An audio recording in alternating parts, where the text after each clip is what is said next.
नमस्कार दोस्तों, मैं हूं आपके साथ और हेटर राजेश बिश्नोई। इंसानियत के समाज का तजुर्बेदार और प्रतिष्ठित बुजुर्ग वर्ग, प्यार, ममता और प्रेम की मूरत प्रत्येक नारी, संपूर्ण उत्साह उल्लास से भरा युवा और प्रत्येक मतदाता मेरा अभिनंदन स्वीकार करें। जिस तरह से ताल ठोक के रणभेरी बजाई हैं, मैं उस महाभारत का कोई श्री कृष्ण पार्थ तो नहीं हूँ, लेकिन गीता उपदेश का एक अंश जरूर हूँ। आज से हजारों साल पहले एक महाभारत हुई जिसमें न्याय एक राजा को चाहिए था और अब न्याय प्रजा को चाहिए। समय कम है और मुद्दा बड़ा गंभीर स्थिति में है। मुद्दे पर पहुंचने से पहले हम लोग एक भूमिका बनाते हैं। बात 2002 की है, जब एक बच्चा 4th क्लास में पढ़ता था। उनके गांव में एक नेता आए। उन्होंने अपने भाषण में कुछ ऐसी ऐसी चीजें बताई जो गांव में थी नहीं। वो लड़का खड़ा होकर कहता है कि आप जो बता रहे हो ऐसा हमारे गांव में कुछ नहीं है। उस सभा में उसके पिताजी भी बैठे थे। खड़े होके आए, उस लड़के के कान के नीचे 2 लगा दी। का तो ज्यादा जानता है इनसे, बड़े लोगों के सामने बोलता है, वो इंसान जो बता रहा है वो सब सच है। अब बदलाव कहां से आता है? बात 2016 की है, जब बच्चा अपनी कॉलेज एजुकेशन कंप्लीट कर चुका है, उसकी ग्रेजुएशन कंप्लीट हो चुकी है, तो उनके गांव में एक नेता आए। उन्होंने अपने भाषण में कुछ ऐसी ऐसी चीजें बताई जो गांव में थी नहीं, लेकिन लड़के ने कुछ नहीं कहा। जैसे वो घर पहुंचा, उसके पिताजी ने खींच के कान के नीचे 2 लगा दी। कहा, बेटा जब तुझे पता है कि उसने जो कहा वैसा हमारे गांव में कुछ नहीं था, तो तू चुप क्यों था? उस लड़के ने कहा, मुझे कोई ज्यादा जरूरत है क्या? वह हर इंसान चुप था।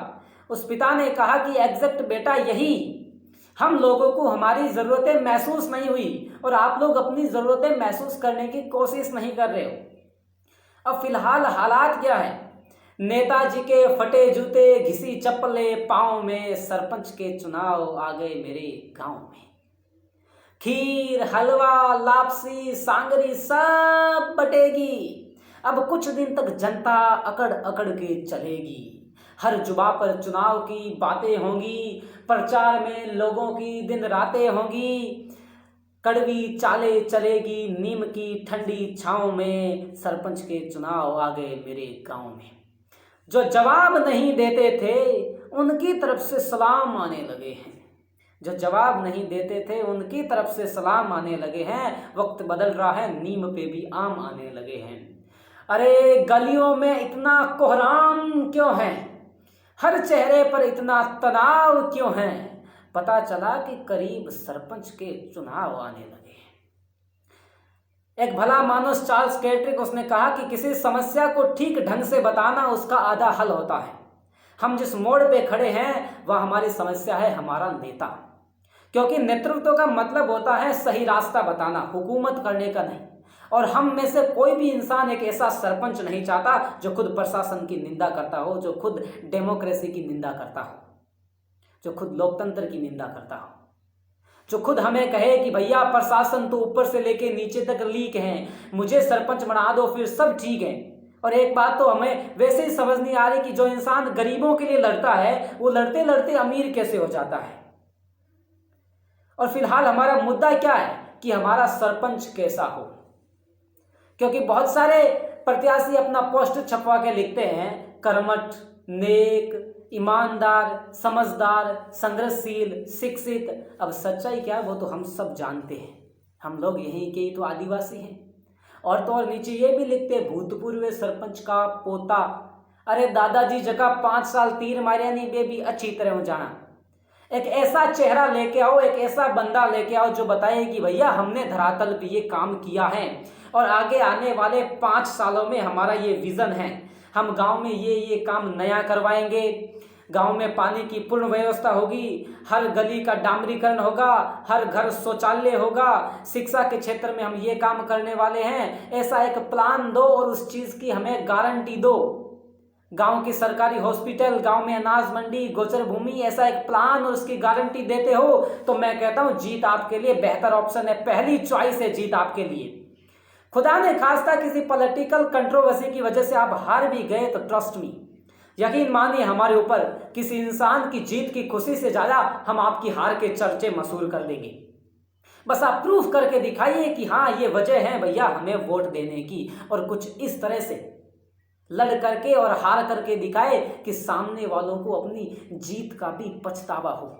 लोग अक्सर कहते हैं कि पंचायती पंचा नहीं सौभाद है। हो सकता है भगवान की भी यही मर्जी हो कि भैया आप अपने पैरों पे खड़ा होने से अच्छा है अपने मुद्दों के बल पर सामने वाले की खटिया खड़ी कर दो। और अच्छी बात यह है कि बहुत सारे बुजुर्ग प्रत्याशी चाहे किसी भी आरक्षित सीट से हो, गांव के सामने भी खड़े होकर कहीं ना कहीं गांव के साथ में खड़े हैं। हर उम्मीदवार उनसे राय ले, राड़ ना ले, लेकिन कमाल की बात यह है कि इस वक्त कुछ नए नए चेहरों का इस तरह से निकल करके आना ये बताता है कि भाई साहब अब सोच बदल चुकी है, समझ लो बहुत कुछ बदलने वाला है। लेकिन हर उम्मीदवार, हर प्रत्याशी एक चीज याद रखे, never break two things in your life. दो चीजें जिंदगी में कभी मत तोड़ना, ट्रस्ट एंड प्रॉमिस, आपका भरोसा और किसी से किया गया वादा। Because when they break, then don't make a noise, but pains a lot. जब ये चीज़ें टूटती हैं तो आवाज़ नहीं आती, लेकिन दर्द बहुत होता है। आपके जब वादे और आपका भरोसा टूटता है तो दर्द बहुत होता है जो मैं शब्दों में बयान नहीं कर सकता। और अब वो हर मतदाता जो उस क्षेत्र का विधाता होता है, आपको एक मौका मिलता है भगवान बनने का, किसी इंसान के भविष्य का निर्माण करने का, किसी इंसान की किस्मत की लकीरें बनाने का। एलिस वॉकर ने कहा कि हम लोग आमतौर पर अपने अधिकार ये सोचकर खो देते हैं कि हमारे पास कोई अधिकार था ही नहीं। मैं बताऊं आपकी वोट की ताकत कितनी होती है। The ballot is stronger than A bullet. Abraham Lincoln जिसने डेमोक्रेसी की डेफिनेशन दी, उसने कहा the ballot is stronger than A bullet. आपके हाथ पे जो मतदान की स्याही लगती है उसकी ताकत एक गोली की ताकत से ज़्यादा तगड़ी होती है।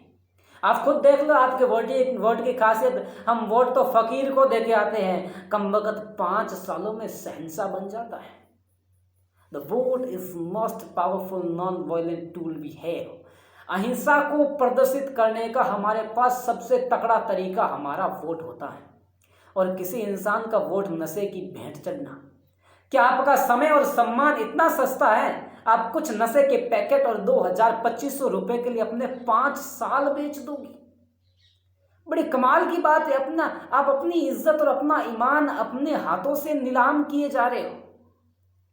अरे आपका किसी सरपंच प्रत्याशी के भंडारे में 5 दिन शराब पीना, ये 5 साल खून पसीना दोनों चूस लेंगे। और वोटिंग के दिन आपके हालात क्या होंगे? एक बंदा ईवीएम के सामने जाके खड़ा हो गया, काफी देर तक खड़ा रहा, तो पोलिंग ऑफिसर ने पूछा भैया क्या सोच रहे हो? तो बोला सोच रहा हूं यार रात पिलाई किसने थी। मैं कहता हूं हम लोगों ने हमारे गांव के प्रति, हमारे क्षेत्र के प्रति जितनी भी गलतियां की हैं उन्हें सोचकर पछताओ। लोग कहते हैं कि अब पछताया क्या हो तो जब चिड़िया चुग गई खेत। मैं कहता हूं भैया पछताओ, नहीं तो चिड़िया तैयार बैठी है फिर से चुग जाएगी। और फिर भी आप लोगों को लगता है कि मैं तो एवं ही हूं और मेरी बात से आपको कोई फर्क नहीं पड़ता और फिर से आपने गलती दोहराई। तो आपके 5 सालों में जो हालात होंगे वो भी मैं पहले से बता दूं, धोबी का कुत्ता, न घर का न घाट का। ऑल द बेस्ट उन सब लोगों को जो राष्ट्र के निर्माण में भागीदार बनेंगे।